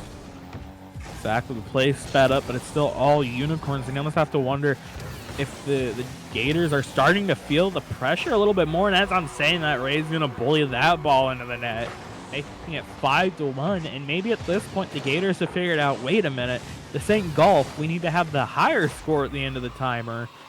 And maybe they just figured that out a little too late. Things are looking a little, uneasy, a little bleak for this Gators team here in game 2. Now down 5-1, 30 seconds left. It's definitely not, over yet, but it's definitely going to be a difficult thing to do. Yeah, Ben, you really got to figure out how to shut down Ray. Just with the way he's been playing, he's got another shot here. Chooses not to, takes a wide rotation, gets a shot on that then, but he's just, it feels like they haven't had an answer for him. Every touch he gets is exactly where he wants it to be. He's reading the defense really well. And he's just, all of these shots have found exactly where he wants them to go. And it's a problem for the Gators. This ball's gonna drop down 5-1. Mercifully, the game ends for the Gators, and the Unicorns have to be happy with how the way this series has gone so far. Exactly, they have to be happy with how the game has gone so far. But with that being said, the Gators are in fact calling their timeout. So maybe we do see kind of what I talked about earlier. The Gators now calling their timeout, moving on into this next game, trying to take a little bit more time, trying to stop the momentum the Unicorns must be feeling. Because you can see it definitely on the scoreboard. Gators taking 4 shots compared to the Unicorns 11. That is not a small difference, and we can see it on the goal counts too. The Unicorns having 5 compared to the Gators 1, a little bit different than the first game where it was only 3-2 Unicorns. Maybe we see, a big change here. Who knows? Yep. And I mean, it comes down to, again, we see it on that scoreboard. Tai, we have a second here, but Tai didn't have the best of games in terms of shooting accuracy. We saw it. And for the Unicorns, it was a lot of the Ray just dominating control of the ball. Yeah. I think I have to check what we're seeing here as we sit in this timeout. Yeah, as we're sitting here in the timeout, a little bit of confusion here. It looks like the Gators want to sub out Tai and sub in Robot Man. Maybe they're hoping that makes a difference here. As soon as we get that confirmed, we'll let everyone know. But man, right now after these last 2 games, things kind of became a slippery slope for the Gators. Things got a little unfortunate, a little out of hand in game 1, and then all of a sudden game 2, it goes from being a 1-goal game to a 4-goal game. And now we have to see what they can do and how they adjust and how they fix whatever's been going wrong. But all I can say is when it comes to what I've seen so far, it's definitely not impossible for the Gators to make this comeback. It's definitely not impossible for them to get into this series whatsoever. All they have to do is keep it as close as they did game 1 and fix a couple mistakes here and there. Once the game is over, they have to take that minute and they have to figure out, hey, this is what went wrong. This is what needs to change now. Yeah. And the timeout's over, I think we're still trying to figure out the sub situation. I think Robot Man was a little confused based on what we're reading here. I think we'll get Tai back in here, so it'll take a second. as We're, we sort this out. But again, yeah, I think you've hit the nail on the head. It is definitely up to the Gators to make the adaptations, and if you're the Unicorns, you love what you've seen so far. You know, you've seen enough of the gameplay, you know what is working, and you kind of see the game plan, I think, for the Gators going forward and how they think they can win, and it's not going to be terribly difficult to shut down. Exactly. It's not impossible to shut down, and especially with, being in a higher tier of play, being able to make those plays comes down to just mentality, being able to keep level headed and not let things affect you as much as, it might in something like ranked where the games don't matter as much. But it comes down to the end of the day to this Gators team now having to make 1 + 1 = 2, because right now it looks like 1 + 1 = 692, and we're not sure how we're getting there. Yep. As we've sorted things out, we'll get into game 3. It'll be Hayes and Ray on the kickoff. Sorry about the confusion there. We've sorted it out as kickoff's going to be won by Hayes. And he'll grab the mid boost. Tai Tai is going to be on the wall. Drops a good pass down, but is there to intercept it. And we haven't seen a ton of passing plays, I'd say, from either team. It's really been a lot of catching out the defense and getting good 50s more than set passing plays. I think that's not terribly surprising, just based on how these two teams play. Especially if you're the Unicorns, you're like, well, Ray is just going to run everything. And 2BP is going to be there and get some good offense, but we're going to run it through Ray and make sure that he has as much time as possible on the ball. As he gets a good carry here, but Tai Tai's there to meet him. And, an uneventful start to this game. 30 seconds pass, and neither team really having too much pressure. Neither team really having too much pressure. Hayes has a chance to make the play there. And to your point, the offense for this Unicorns team kind of running through Ray. But, we have to see what they can do. Hayes, the name gets caught out a little wide. And as we're saying Ray's name, maybe it just gave him a little bit of power as he's able to just power through Tai Tai and then get it past Hayes, make it 1-0. A little bit of an unexciting start until we're about a minute in, and then all of a sudden everything just starts back up again. And you almost have to wonder, how did that little, pause for figuring out the sub situation affect this? As now Timmy B comes in and gets another goal, making it 2-0 with a little bit more than a minute off the clock. Yeah, I mean, like the first two games, it's certainly looking like it's all Unicorns, and a lot of it is just they're winning that midfield battle all the time. They're getting to the ball first, and they're getting control, and the Gators just haven't really found their footing in terms of when they should be challenging. Ray's going to go for a bump, but ball's going to be carried across mid by Hayes. Tai Tai's going to go for it. Doesn't make contact, and Ray gets the ball again. Pass one. Tai Tai's rushing back, but good demo is going to buy all the space they need. Hayes has an open net now, but Ray's going to be back in time on the spawn. The crossbar does all the work for him anyways, so it doesn't matter too much. Crossbar went ahead, did all the work. Now Ray's just trying to bully this Gators team again. That's what he's been doing the entire series. And honestly, there hasn't been a hand put up to stop it as Ray elects to hit the ball away. It looked like it may have been off anyways. An unfortunate double commit. No one really has a lot of boost from the Gators trying to track this ball down. And it seems like that's just what's been going on this whole time. Is they've been getting a little bit in each other's way, and no one's really been, a solid second man for their teammate. It feels like the Gators here put out a team of maybe just 2 first men and hoping that they just figure it out. And obviously, to this point, it's apparent that they haven't. Yeah, that was a really good opportunity there. Tai Tai with a great chance to drop that ball down. Again, it hits off the crossbar.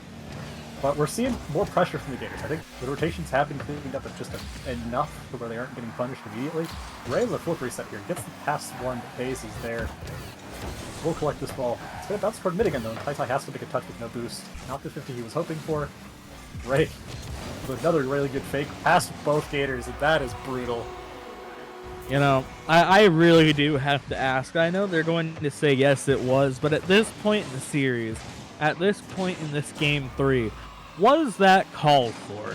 making, the Gators defense time and time again just look silly, getting it past them. And you almost have to feel for the Gators because maybe tonight's just not their night. Maybe tonight, things got away from them, but maybe if they played it a different night, things would have gone a different way. That's how, we've all felt. That's how it's always been for us playing Rocket League, but you always have to deal with the cards you've been dealt.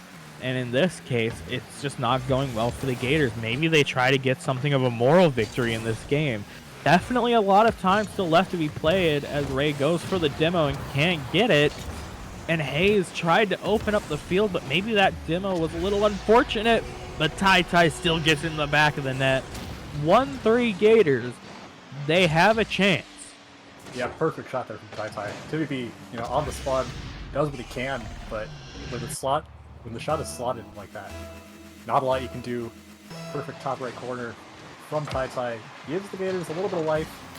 His kickoff, not ideal for him, but I will say, coming in, Gators at 4-2, Unicorns at 2-4, but we really hadn't seen this lineup from the Unicorns. We've only seen them once, and they won that series against the Vipers, so I really think this lineup for the Unicorns is something to look out for if they can, get to playoffs. Tai's going to put that in.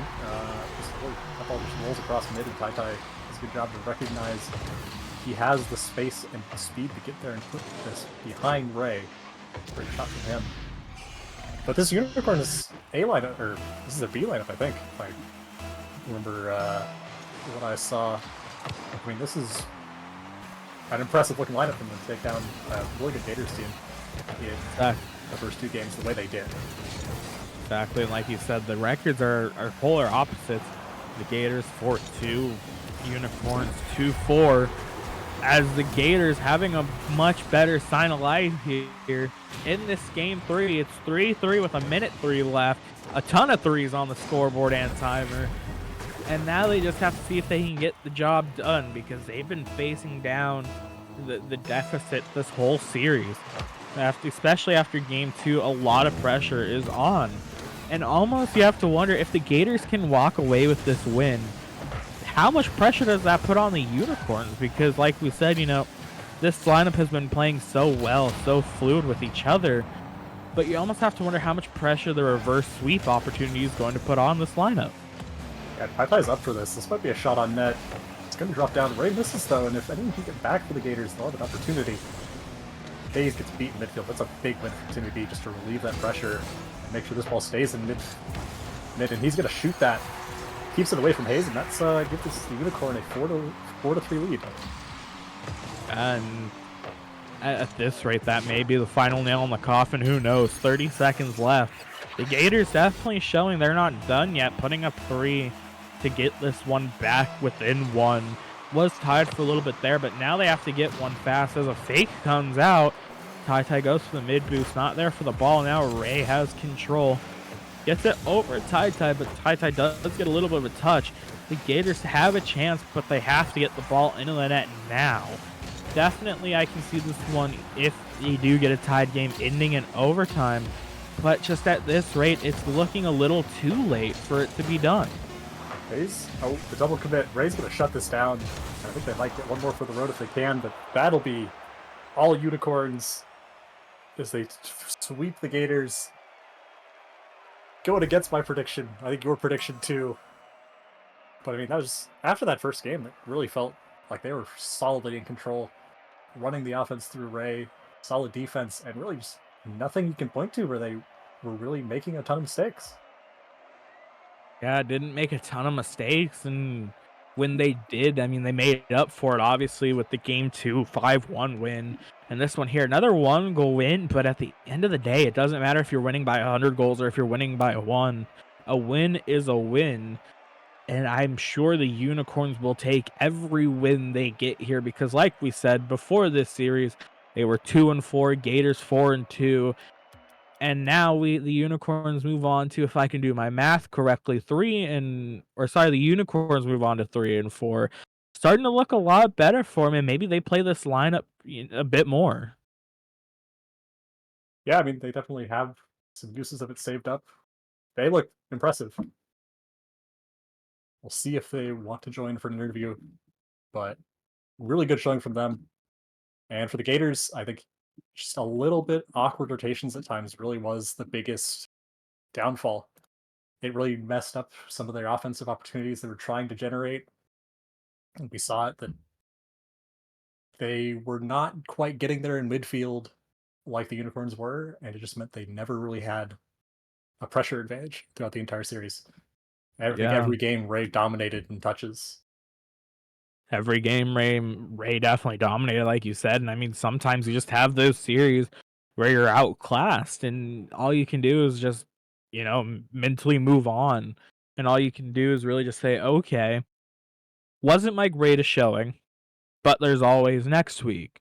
And even in a league like this, where, it's a season by season, sure, you may not do well in one season, but you always have to just move on mentally to the next if you're not in playoffs, and then just be ready. Yeah, absolutely. As looks like we got the best name of the league, Timmy B Wears Jorts, joining us for an interview. Welcome in, man. Great series from both you and Ray, taking down the Gators. Thank you, thank you. I guess Yeah. I'll start off the question here. That first game, you played pretty close. What changed between that game and the second game? Because the second game, you guys were in total control. I mean, was it something you did, or was it something you recognized in what the Gators were doing? Honestly, I think it was more just like comfortability. Not gonna lie, the the field itself, I can't tell what's going on that field because there's just a lot of colors. Um, so it took me a little bit to adjust. Um, I mean, I know I say that because we scored like in the first 5 seconds, but after that, I'm pretty sure they scored like three in a row or something like that. But yeah, it took me a little to adjust. I think in game two, we really found our stride and like we felt pretty comfortable. Now, piggybacking off of the question, I also want to wonder what was the the mentality like with the little mix up there, with the whole substitution timeout, figuring all that out. A little bit more of an extended break than normally you would get with a timeout. What was the mentality like going through that and just going into the next game to try to shut Um, out the series?